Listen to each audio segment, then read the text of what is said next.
The following is a special presentation of KDOW. Money Pulse. Monitoring the heartbeat of money. From Wall Street to Main Street to your wallet. Now here's your host, Dynasti E Young. Welcome back to the Money Pulse. Thank you for tuning in today. This is Dynasti, your host. Today I have a very special guest, Tim Menard from Week-LYT.ai. We're going to talk about some connected vehicle platform intelligence that is just going to blow your mind. And I just want to welcome in Tim Menard, the CEO and founder of Week-LYT. Welcome in. Thank you so much for coming. Well, thanks for having me. It's a pleasure to be here. Very exciting, very exciting. And you're a Silicon Valley person, so you're just right down the road, and we appreciate you making the trip here to the studio. That is correct. Down there in Santa Clara. All right, Santa Clara. So, Tim, connected vehicle platform called Week-LYT.ai, if you want to check it out while we're talking about this. It's some incredible stuff. Before we get into the nitty-gritty and all the really interesting intelligence that you're surrounded in and you're submerged in, can you tell me what inspired you to kind of think about logistics and traffic and just these things that are involved in your life now? Did you have an inspiration as a child that really kind of started to lead you in this direction? Yeah, happy to. You know, when I was a kid, I really always been transportation focused. I guess when I was a real tiny child, I used to tell my mom I wanted to be a taxi driver when I grew up. And what I really gravitate to and still do is model trains. I like trains. I'm a train person. So yeah, in like fourth grade, I built a model railroad on my dresser. And so I was really just into that. I had grandparents also. So I kind of ran in the family like trains and stuff. Your grandparents gave you trains or like? Oh, yeah. Oh. Yeah, I still have like a basement full and a whole bunch, tons of stuff. And that's actually kind of what a lot of my career path today I can kind of owe to. What's really interesting is when I was in high school and trying to figure out what I was going to do for work at the time, I knew that, well, like model railroads and stuff like that. And then I also had like built my own computer. So that was back in the day when you could like build your own stuff. You were one of those guys. Yeah. Very smart. Yeah. So I was just thinking, I was like, well, I like electronics. And I was like, well, you know, what's the job category that like, oh, if I were to build a phone, and like I had a BlackBerry and iPhones were just coming out. So I was like, well, it looks like electrical engineer. And since I had this passion for trains too, and another thing for a long time, I used to tell people that I was from Alaska. I always had this passion. I want to go to Alaska too. So kind of interesting how everything came together with college supposed to be the biggest experience of your life. Right. I wound up applying to University of Alaska Anchorage, got into their electrical engineering program there, moved from Chicago, drove to Alaska, which is a phenomenal drive, by the way. Wow, that's a drive. Yeah. It took 4 straight days of like 16 hours a day. It was 3,552 miles exactly. That was a haul. I just drove my son to Washington State. That's not that far. And your poor parents, you went so far away. Yeah. Oh, yeah. But you fulfilled your dream. And now you're in Alaska and you're in college. And how was that? So that was the best thing. I tell a lot of people I don't believe I would have had the same opportunities anywhere else. And if you ever read the book Outliers, like it really talks about how just sometimes you're just at the right time, the right place, right everything. And so what happened to me there is that there was another professor who was from Southern California University, USC, who had done all of his research for his PhD with the California Department of Transportation, Caltrans, on a open source freeway simulator. So effectively also trying to figure out how to fix traffic on our highways. Organize the chaos, please. Yes. Exactly. And what was novel and unique about it at the time was, you know, to give you some perspective, this is like 2008, 2009, right? So we just saw smartphones enter the market. And all of a sudden we had capabilities that we didn't really have before. You go on, you knew the weather, they had GPS. All of a sudden Google Maps was blowing up on your phone. Yeah, the moment I stopped learning how to get around anywhere without a phone, like I'm lost all the time, thanks to those years. Yep. Yeah, before that, right? I mean, it was the Garmin that you would stick to your windshield, and like that was navigation. MapQuest.com, print my directions and go. And that was my first drive to Alaska. Was they were printed MapQuest directions, Wow. and on the last drive it was just all phone and memory. Yeah. So the reason why that's important is because of at the time there wasn't anything. We were at the forefront of the beginning of crowdsourcing data. And so that's the kind of period that I was in college, was 2008 to 14, where crowdsourcing of data, technology, we were becoming very connected very quickly. And we were moving from what I now call reacting to situations to being able to kind of detect, see historically, and then predict a situation. And so being in Alaska, having grown up in Chicago, seen a lot of snow in my life. And the best part of like Google Maps at the time is, hey, it was showing traffic. And the thing that wound up having a conversation with some friends over was like, it'd be nice if we knew what roads were plowed. We should like track snow plows and like put what roads are plowed on Google Maps. So the things we take for granted now, right? Yeah. Because so the thing with Alaska is it's very transient. There's a lot of military, so a lot of people who've never driven in snow before like move there. So you get this huge diversity. There's a lot of hills, kind of like San Francisco. So like imagine San Francisco icy. That's not like a good situation. No. A lot of cars going where they don't need to be. Right. So long story short, wound up pitching this idea.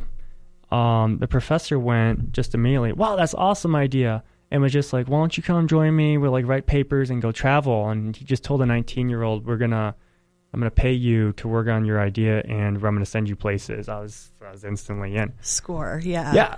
So that's actually like kind of what catalyzed my transportation future of what ultimately got me into what's called connected vehicles. And that's, there's two parts to it. There's where cars can talk to each other wirelessly to exchange information like, hey, don't hit me, or I'm going there.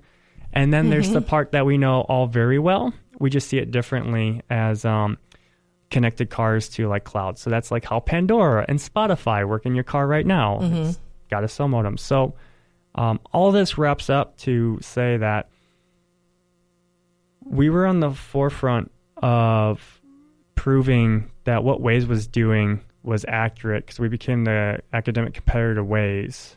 How I got to the Bay Area was Toyota found that work and was like, we want you in our research lab. And I got to come here to Mountain View, California. Wow, that's so fun. Yeah, so I did 3 summer internships. That brought me in 2011. And so I say I've been here every consecutive summer since 2011. And then in 2014, having gone from graduate school and doing that work with them, I went to Tesla, where I wound up working on firmware engineering and quality assurance, and got to have a big hand in Model X, a lot of Model S, and the beginnings of Model 3 when I ultimately left and started this company to help enable these safety technologies and helping the utopian vision we have of autonomous vehicles, where one day it's just going to be like connected to your calendar and you're just not going to think, and a car is going to show up and it's going to be safe. But there's so many things that we need in the public sector to enable that utopian vision. Absolutely. Absolutely. I can think of so many things as to why you say that. Well, yeah, I love hearing your journey. That's amazing. And your gut really was calling you to Alaska for that reason, to meet that person. This was your destiny, and you were way ahead of the curve at that time, where you've got this. You're like part of the innovation. Yeah. And that is just incredible. Also, I wanted to call out, I saw that you had some kind of recognition, and it was like top 40 under 40. So you're also very young in this space as well. Yeah. I'm 36 years old. I started the business at 27. Amazing. And I was just recognized by Mass Transit magazine in the transit industry as being a 40 under 40. Big deal. Big deal. I just had to kind of brag on you there a little bit. That is something, just incredible accomplishments. I mean, what you're doing is just incredible, but I'm glad that you're getting the recognition as well. So if you're just tuning in, we are here with CEO and founder of Week-LYT. AI, Week-LYT.ai, that's L-Y-T. It's a connected vehicle platform. It is incredible. Just keep listening to the story. We just got done with how we got here today. Money Pulse. KDOW's financial news magazine, monitoring the heartbeat of money from Wall Street to Main Street to your wallet. You're listening to Money Pulse on AM 1220 KDOW. Welcome back to the Money Pulse. Thank you for coming back and joining us. This is Dynasti E Young, your host. I'm sitting here with CEO and founder of Week-LYT.ai, Tim Menard. Thanks again for joining me in the studio, Tim. Oh, you're welcome. It's been a lot of fun. So I would love to know, you're quite accomplished, very young, very smart, bright, and incredibly talented. I can't wait to hear more. Can you share with us some of your big victories, maybe some local victories or solutions that you have provided to your community or our space around here? Oh, absolutely happy to. As also a citizen of the city of San Jose and living there, super proud of everything that we've been able to do with the city of San Jose. They were one of our first cities to work with us and the Santa Clara Valley Transportation Authority. So one of the big things going on there is the city has got a transit first policy that they've been rolling out, and they're doing an excellent job with that. And we've been able to be a huge part of that, where our software, our cloud platform is using VTA buses and learning how you out there, the riders, so everybody who's on the bus right now, hopefully your bus route feels a lot faster because the data shows that it is.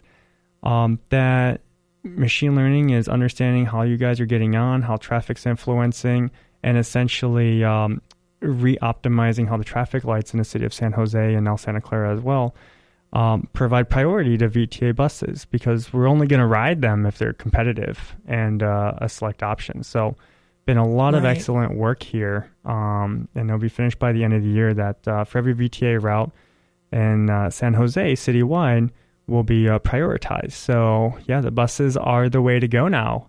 And that's been really rewarding, even here in Fremont as well.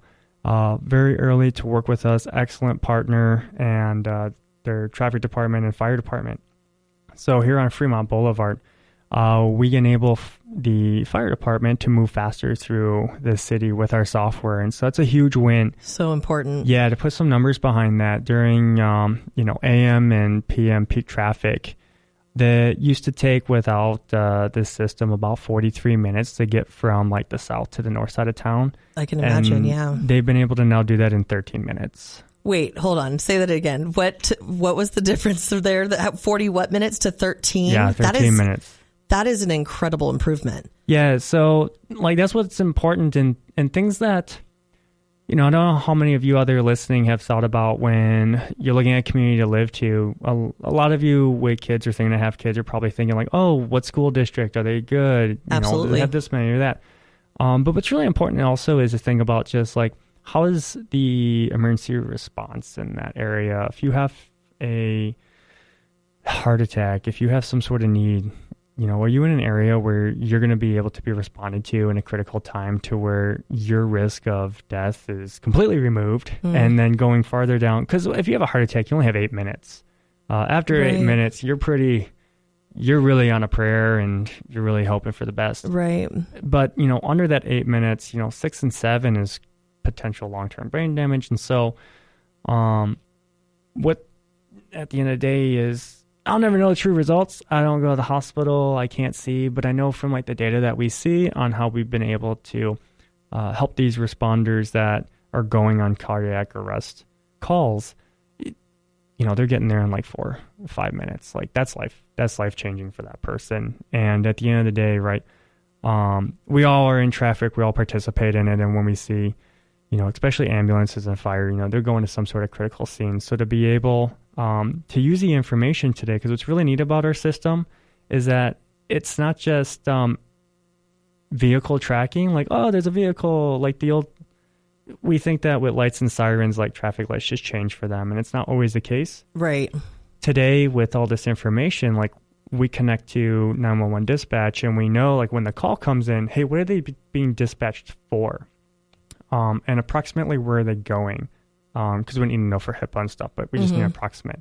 And what's really cool is, with this information, by the time the fire truck rolls out of the fire station, the road is already being optimized to get those green lights, move people all the way.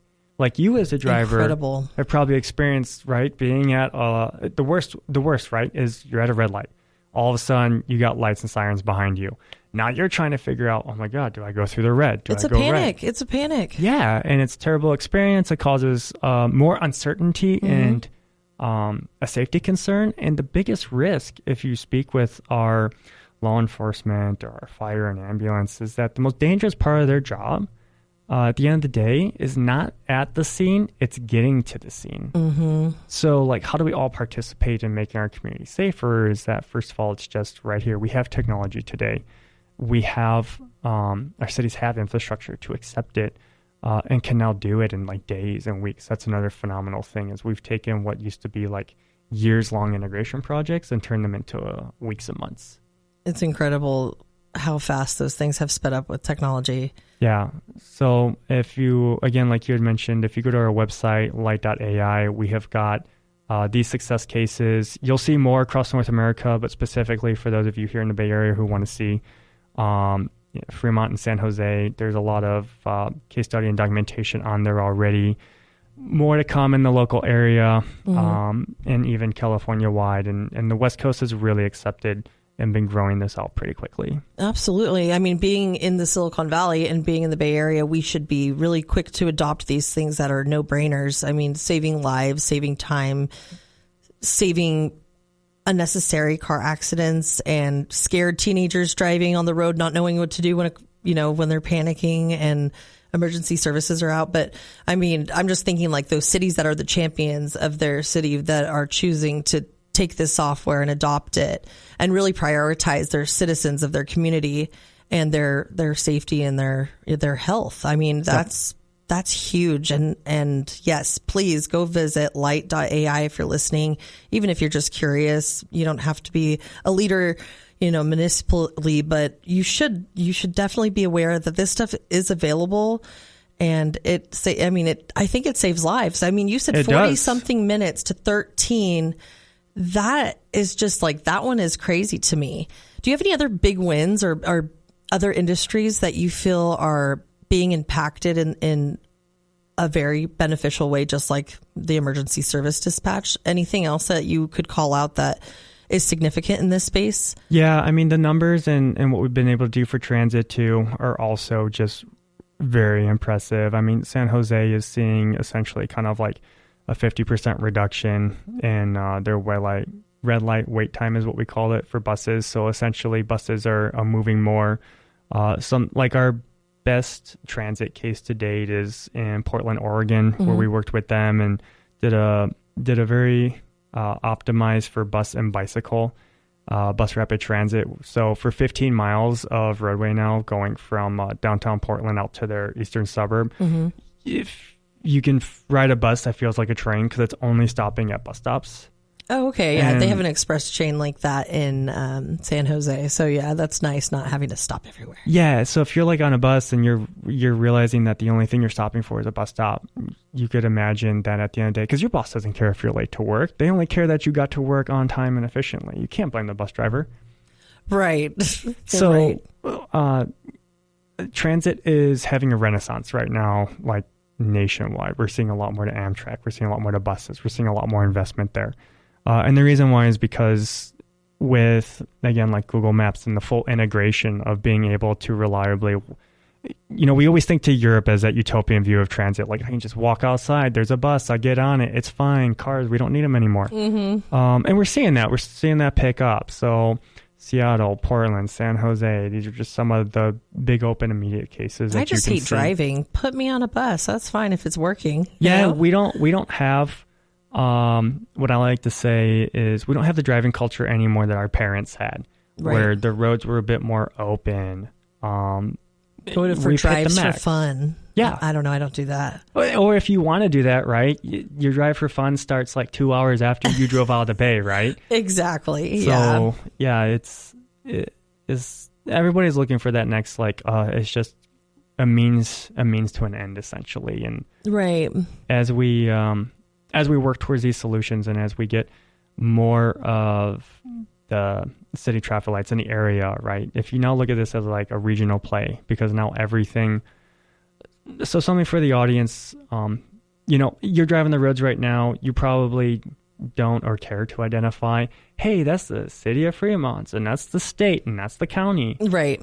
You see the road as being homogenous, but Right. at the end of the day, like, different people own and operate and take all this stuff. So by having kind of software connected to all of it, it now improves the throughput and efficiency because there's no more kind of like hard boundaries Right. on how they get timed and stuff like that. And so, the goal here is that getting this stuff region wide, well, now we can reduce traffic by like 40%. Like, could you imagine if from San Jose to SF or from Fremont to Oakland, if you could do it in 40% less time? I love saving time because, I'd have more time to do things that I want. Yeah. Really quick before we wrap up, I'm a business brain. So I'm thinking, how can this technology make people money, right? And so aside from your amazing big picture view, which is inspirational to resolve real world problems, real life community problems, traffic congestion, safety issues, like you're thinking like humanitarian. And then I'm like, where can I find the money piece of this? So I used to work at FedEx Express for a while. And like, I can imagine adopting some kind of technology like this to enhance their services could do wonders for careers and logistics at large. Oh, right? yeah. We could have a whole nother conversation of how, Right. the e-commerce of the road. Right. And, their efficiencies on gas and all that stuff. You could be saving the environment that way too by having them drive less. Yeah, just quickly where the money is. So at the end of the day, cities also, they get fined on different responses. Right. So there's impact on your insurance. Probably never thought of how fire insurance gets calculated.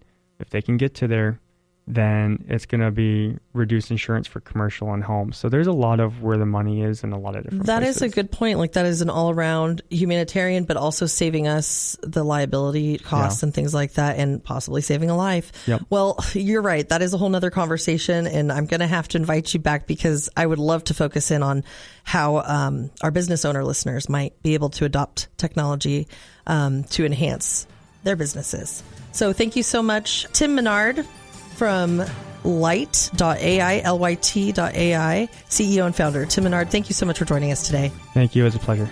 This has been Money Pulse, KDOW's financial news magazine, monitoring the heartbeat of money from Wall Street to Main Street to your wallet.